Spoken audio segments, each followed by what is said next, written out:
Assalamualaikum warahmatullahi wabarakatuh. Perkenalkan saya Tursina Ayutrobi dari Pendidikan Bahasa dan Sastra Indonesia Universitas Singapura Bangsa Karawang, kelas 2E dengan NPM 108. Di sini saya mau membahas hubungan antara taksonomi Bloom dengan SDGs atau Sustainable Development Goals. Lalu, apa sih yang harus dilakukan oleh mahasiswa PBSI dalam menanggapi hubungan antara taksonomi Bloom dengan Sustainable Development Goals? Sebelumnya, mari kita bahas dulu apa itu taksonomi Bloom dan juga SDGs atau Sustainable Development Goals. Taksonomi Bloom itu adalah sebuah model yang mengidentifikasi bagaimana cara berpikir dan juga tujuan pembelajaran dari tingkat yang paling rendah sampai tingkat yang paling tinggi. Nah, taksonomi Bloom ini pertama kali diterbitkan dan dikenalkan oleh seorang psikologi pendidikan di tahun 1956,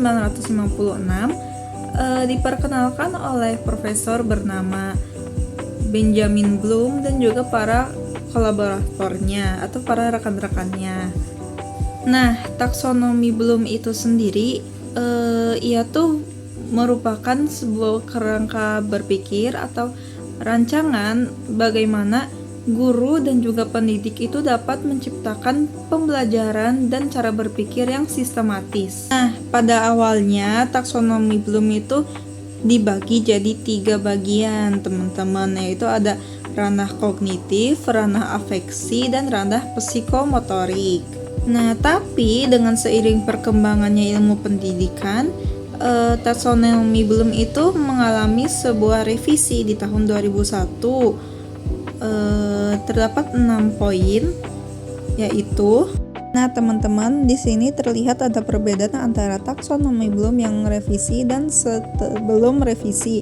Yang pertama itu ada bagian pengetahuan atau knowledge diganti menjadi remembering, yaitu mengingat. Berikutnya ada comprehension atau pemahaman diganti menjadi understanding atau memahami. Berikutnya ada application atau penerapan menjadi applying, itu menerapkan. Nah, berikutnya ada analysis atau analisis menjadi analyzing, menganalisis. Yang berikutnya ada synthesis menjadi evaluating atau mengevaluasi. Dan yang terakhir ada evaluasi atau evaluation menjadi creating atau menciptakan.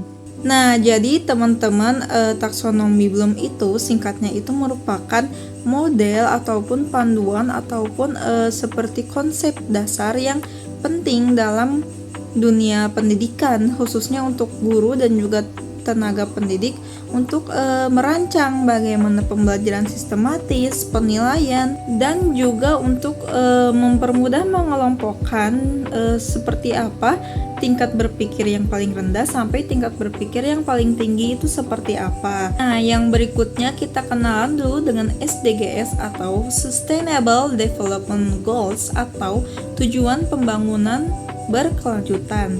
Ini didirikan atau dirancang dibuat oleh PBB atau Perserikatan Bangsa-Bangsa dan disetujui oleh 193 negara termasuk negara Indonesia pada tahun 2015. Nah, SDGs ini atau Sustainable Development Goals ini punya 17 tujuan yang rencananya itu akan dicapai hingga tahun 2030 nanti. Nah, teman-teman, ini di sini ada 17 poin SDGs, beberapanya yaitu yang pertama itu ada tanpa kemiskinan atau no poverty, lalu yang kedua ada tanpa kelaparan atau zero hunger, yang ketiga ada kehidupan sehat dan sejahtera atau good health and well-being, lalu yang keempat ada pendidikan berkualitas atau quality education, kelima ada kesetaraan gender atau gender equality, yang keenam ada air bersih dan sanitasi atau layak atau clean water and sanitation, dan masih banyak lagi goals-goals yang akan tercapai di tahun 2030 nanti. Nah, teman-teman, setelah mendengar penjelasan tentang taksonomi Bloom dan juga tentang SDGs, terus apa sih hubungannya gitu ya. Nah, Hubungan taksonomi Bloom dengan SDGs itu terdapat eratnya dengan poin nomor 4 dari SDGs yang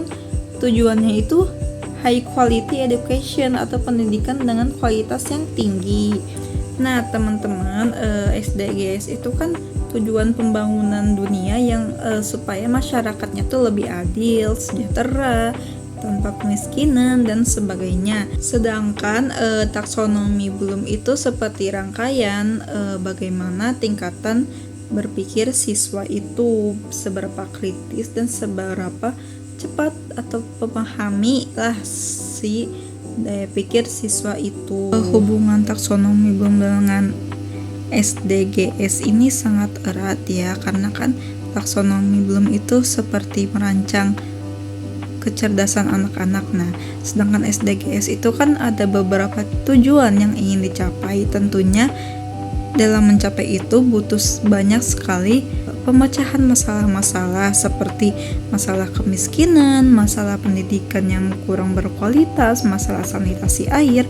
Nah, taksonomi Bloom itu punya peran penting dalam menciptakan generasi yang berpikir kritis dan juga bisa problem solving atau bisa memecahkan masalahnya, terus menemukan ide kreasi begitu. Itu dalam taksonomi Bloom, dalam tingkatan-tingkatannya kan ada mengingat, ada memahami, ada mengaplikasi, evaluasi, juga creating atau menciptakan gitu.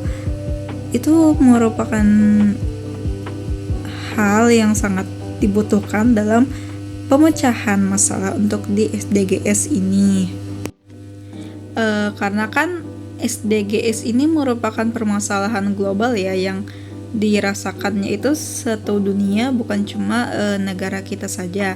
Tentunya dalam perjalanan mencapai SDGs ini dibutuhkan orang-orang yang bisa berpikir kritis, kolaboratif, kreatif, juga memecahkan masalah. Itu berkaitan dengan high order thinking skill atau kemampuan berpikir kritis, berpikir tinggi gitu, secara tinggi berpikirannya, nggak yang dangkal-dangkal gitu. Dengan adanya taksonomi Bloom ini, itu membentuk siswa itu bukan cuma hafal dengan konsepsi SDGs ini, tapi juga murid-muridnya itu bisa memahami persoalan global, lalu menganalisis permasalahan global dan permasalahan sosial, terus juga bisa mengevaluasi solusi apa nih yang cocok untuk permasalahan berikut. Dan juga yang terakhir itu siswa jadi bisa menciptakan solusi yang bermanfaat bagi masyarakat dan juga lingkungan sekitarnya dia. Karena itulah taksonomi Bloom itu sangat dibutuhkan untuk mencapai tujuan-tujuan SDGs, terutama dengan pola pikir HOTS atau High Order Thinking Skill atau berpikir dengan tingkat tinggi. Sebagai mahasiswa itu kita tuh harus bisa menggunakan taksonomi Bloom untuk mencapai tujuan SDGs itu, seperti lebih belajar untuk berpikir kritis, lebih kreatif, kolaboratif, problem solvingnya lebih dimatangkan lagi, juga bisa menggunakan media literasi, media sastra, karena kan saya PBSI, bisa menggunakan literasi, media sastra itu sebagai agen perubahan. Baik teman-teman, begitu pemaparan hasil pemikiran saya, analisis saya terhadap taksonomi Bloom dan juga SDGs ini. Baik, segitu aja yang saya sampaikan. Bila ada salah kata mohon dimaafkan, dan bila ada kekurangan mohon diberitahu, dikoreksi mana bagian yang kurang, mana bagian yang salah. Saya sangat terbuka dengan kritik dan saran yang diberikan oleh penonton semua. Terima kasih sudah menonton. Wassalamualaikum warahmatullahi wabarakatuh. Dadah.